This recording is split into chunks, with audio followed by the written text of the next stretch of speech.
I brought up 5 boys, and initially I didn't have time to do that sort of thing, but one of my boys is asthmatic, and when he was 19 he overcame that and ran the London Marathon. And I'm ashamed to say in those days I used to smoke, and I'd sat there with a cup of coffee in one hand and a cigarette in the other hand saying, one day I'm going to do that. And when he ran it I thought, well, perhaps it was about time I put my money where my mouth was. So I trained for it. I'd already been cycling to work and thought I was reasonably fit, but I wasn't marathon fit. And once I'd done it, I thought, this is wonderful. And then the hospital ran a trip to Machu Picchu and one to China, to the Great Wall of China, and I joined in with those.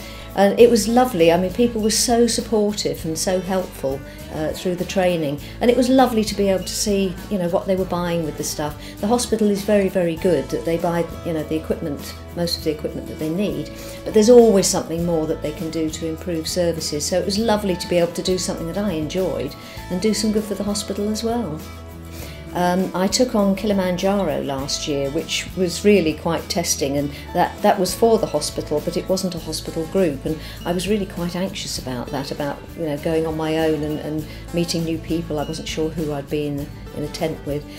And the next trip is Vietnam, cycling in Vietnam, which looks really, really interesting. The scenery looks fabulous, so I'm really looking forward to that, and I hope we can get a nice group from the hospital for that one.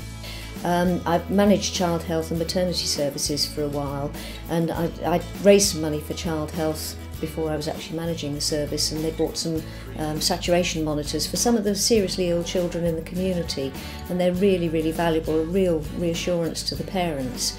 But maternity, oddly enough, don't get very much in the way of donations compared to child health and cancer services.